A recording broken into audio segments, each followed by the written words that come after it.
दोस्तों, welcome to my YouTube channel.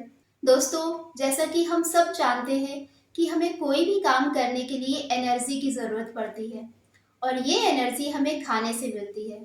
हमारे खाने में कार्बोहाइड्रेट, विटामिन्स, फैट और मिनरल जैसे कई पोषक तत्व मौजूद होते हैं, जो कि हमारी बॉडी के लिए बेहद ज़रूरी होते हैं।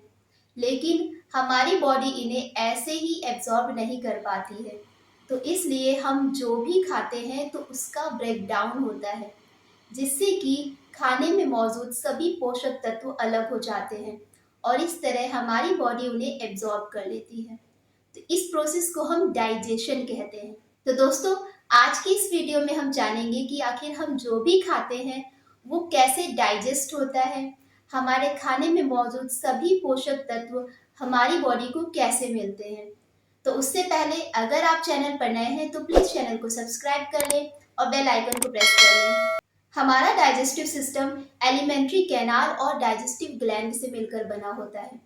एलिमेंट्री कैनाल जिसे आहार नाल भी कहते हैं और ये एलिमेंट्री कैनाल 8 से 9 मीटर लंबी होती है, जिसमें कि mouth, oesophagus, stomach, small intestine और लार्ज इंटेस्टाइन शामिल होते हैं।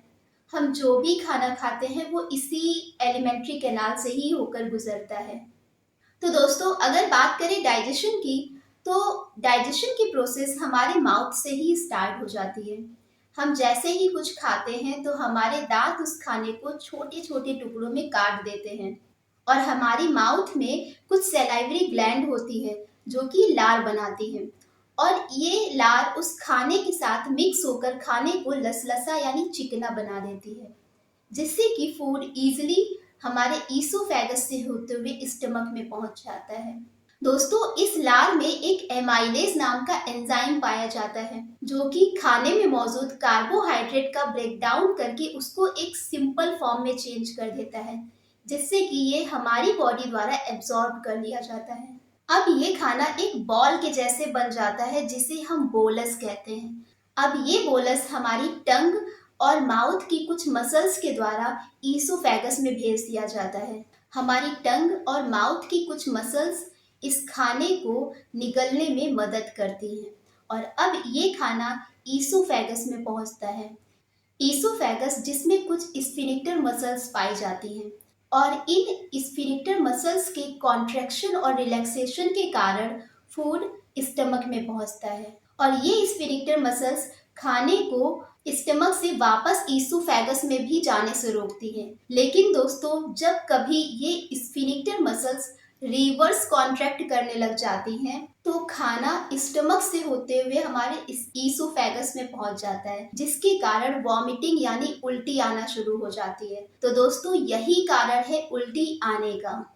अब ये फूड हमारे स्टमक में पहुंचता है। स्टमक जिसके 3 भाग होते हैं, कार्डियक, फंडिक और पाइलोरिक। स्टमक में फूड सबसे ज्यादा देर यानी 4 से 5 घंटे तक रुकता है। हमारे स्टमक की इनर वॉल से कुछ गैस्ट्रिक जूस निकलते हैं, जिन्हें पेप्सिन, रेनिन, एचसीएल, म्यूकस कहते हैं। अब ये गैस्ट्रिक जूस खाने के साथ मिक्स होकर फूड का ब्रेक डाउन कर देते हैं और जिससे कि खाना छोटे छोटे टुकड़ों में टूट जाता है और एक लिक्विड फॉर्म में चेंज हो जाता है। अब इस लिक्विड फॉर्म में बदले हुए फूड को हम काइम कहते हैं और इस गैस्ट्रिक जूस में मौजूद पेप्सिन एंजाइम फूड में मौजूद प्रोटीन को अलग कर देता है, उसका ब्रेक डाउन कर देता है। तो इस तरह फूड से प्रोटीन अलग हो जाता है। तो दोस्तों, ये जो HCl होता है ये हमारे फूड को पेट में सड़ने से रोकता है और फूड में मौजूद कुछ हानिकारक बैक्टीरिया को भी मार देता है, जिससे कि हमारी बॉडी हेल्दी रहती है। लेकिन कुछ अनहेल्दी या ज्यादा खा लेने से ये जो गैस्ट्रिक जूस होता है ज्यादा मात्रा में सेक्रेट होने लगता है, जिसके कारण एसिडिटी हो जाती है और यही कारण है एसिडिटी होने का। और कई बार इस HCl के ज्यादा सेक्रेशन के कारण म्यूकोसा की वॉल रैप्चर हो जाती है, जिसके कारण मुंह में छाले हो जाते हैं। तो दोस्तों, यही कारण है मुंह में छाले होने का। तो दोस्तों, जैसा कि आप फोटो में देख सकते हैं कि स्टमक से ही हमारा स्मॉल इंटेस्टाइन जुड़ा होता है।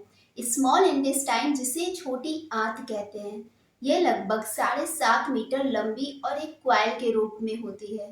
तो अब स्टमक से होते हुए ये खाना हमारी स्मॉल इंटेस्टाइन में पहुंचता है। स्मॉल इंटेस्टाइन एलिमेंट्री कैनाल का वो भाग है जहाँ पे फूड का कंप्लीट डाइजेशन हो जाता है। तो दोस्तों, जैसा कि आप फोटो में देख सकते हैं कि स्मॉल इंटेस्टाइन के पास में लीवर और पैनक्रियास जुड़ा हुआ है। अब इस स्मॉल इंटेस्टाइन में लीवर से आए बाइल जूस के मिलने से फूड में मौजूद फैट का ब्रेकडाउन हो जाता है और वहीं पैनक्रियास से आए पैनक्रियाटिक जूस के मिलने से फूड में मौजूद कार्बोहाइड्रेट, शुगर और प्रोटीन का ब्रेकडाउन हो जाता है। और इस स्मॉल इंटेस्टाइन में बहुत सी छोटे छोटे से स्ट्रक्चर पाए जाते हैं जिन्हें विलाई कहते हैं। ये विलाई हमारे खाने के एब्जॉर्प्शन एरिया को बढ़ाता है और इन्हीं विलाई में कुछ ब्लड कैपिलरीज यानी रक्त वाहिकाएं पाई जाती हैं और इन ब्लड कैपिलरीज से फूड से मिले सभी पोषक तत्व जैसे कार्बोहाइड्रेट, विटामिन, फैट और मिनरल जैसे तत्व हमारी बॉडी के सभी अंगों तक पहुंचा दिए जाते हैं। तो इस प्रकार हमें खाना खाते ही हमें एनर्जी मिलती है।